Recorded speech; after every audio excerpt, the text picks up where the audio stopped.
ప్రస్తుతం మనము ఈ Shantinagar colony Srinagar colony association ఎన్నికలు నిర్వహిస్తున్న ఎన్నికల బరిలో ఉన్నటువంటి శంకర్రావు గారి ఇంటి దగ్గర ఉన్నాము.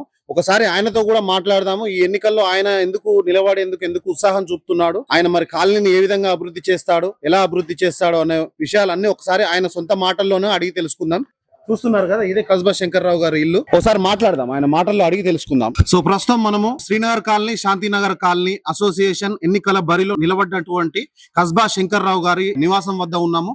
ఇక్కడ చూస్తున్నారు కదా, ఆయనకు మద్దతు తెలిపే మద్దతుదారులు కూడా ఎంతో మంది ఉన్నారు. వీళ్ళంతా కూడా కాలనీ సభ్యులే. వీరి మాటల్లో ఒకసారి తెలుసుకుందాము, ఈ ఎన్నికలు ఎందుకు ఇంత ప్రతిష్టాత్మకంగా నిర్వహిస్తున్నారు, శంకర్రావు గారిని నిల్చోవడం వల్ల వాళ్ళ కాలనీకి జరిగే అభివృద్ధి ఏ విధంగా ఉంటుంది, ఎలా చేస్తారో అని వాళ్ళ మద్దతు ఎందుకు అతనికి ఇవ్వాలనుకుంటున్నారు. దాని తర్వాత శంకర్రావు గారి అభ్యర్థి అయినటువంటి శంకర్రావు గారి వాయిస్ కూడా తీసుకుందాం మనము.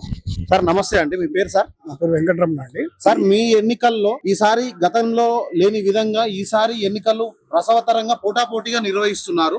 ఎందుకు అంత ప్రతిష్టాత్మకంగా నిర్వహించాలనుకుంటున్నారు? మీరు ఇనానమస్ గా చేయకుండా ఈసారి ఎందుకు చేస్తున్నారు? గత ఎన్నికలలో నియర్ అబౌట్ 16 సంవత్సరాల క్రితం బాసిరెడ్డి నరసింహారెడ్డి గారు ఆయన ఏకగ్రీవంగా ఎన్నుకోబడినటువంటి అధ్యక్షులు వారు. ఆయన చేయాల్సినటువంటి కార్యక్రమాలు చాలా వరకు చేశారు. ఇప్పుడు ఆయన నాకు ఈ అవకాశాన్ని దయచేసి నాకు మీరు ఎవరైనా తీసుకొని నిర్వహించాల్సిందిగా కోరడంతో కాణిలో దినదినాభివృద్ధి చెందుతున్నటువంటి ఈ కాణిలో ఉన్నటువంటి సమస్యలను గుర్తించగలిగినటువంటి వ్యక్తులు ఉంటే బాగుంటుందని చెప్పని దాన్ని ఏకగ్రీవంగా ఎన్నుకోవాలని చెప్పి మేమంతా కూడా కస్బా శంకర్రావు గారిని అధ్యక్షులుగా ఎన్నుకుందామని చెప్పేసి ఖచ్చితమైన నిర్ణయం తీసుకున్నాము. కానీ మరొక వ్యక్తులు కూడా మేము కూడా చేస్తామని చెప్పుకుంటారు. అందుకోసం ఎన్నికలను బ్యాలెట్ ద్వారా ఎన్నికలను నిర్వహించడానికి నిర్ణయం చేసుకోవడం జరిగింది. కస్బా శంకర్రావు గారిని ఎందుకు ఎన్నుకోవాలని చెప్పి అనుకుంటున్నామంటే, విద్యావేత్త, చదువుకున్నటువంటి ఆయన.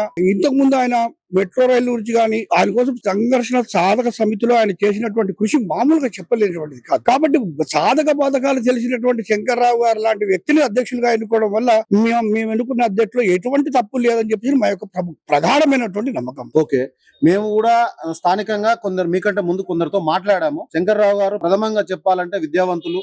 గతంలో ఇక్కడ మెట్రో రావాలి అని మెట్రో సాధన సమితి కన్వీనర్ గారు, అంతేకాకుండా పడంచేరు యాంటీ పొల్యూషన్ కమిటీ సభ్యులు మా భిక్షపతి గారు కూడా ఇక్కడే ఉన్నారు. పడంచేరులో యాంటీ పొల్యూషన్ కమిటీని జస్టిస్ జీవన్ రెడ్డి సుప్రీంకోర్టు వరకు తీసుకెళ్లినటువంటి దాంట్లో కూడా శంకర్రావు గారు చేసినటువంటి మేలు మర్చిపోలేనటువంటి చాలా మంది రైతులు ఆయనను గుర్తు చేసుకుంటారు. ఆయన వల్ల మాకు డాక్టర్ కిషన్రావు గారి వల్ల, స్వర్గీయ డాక్టర్ కిషన్రావు గారి వల్ల వాళ్లకు జరిగినటువంటి మేలును జన్మలు వాళ్ళకి మర్చిపోలేరు.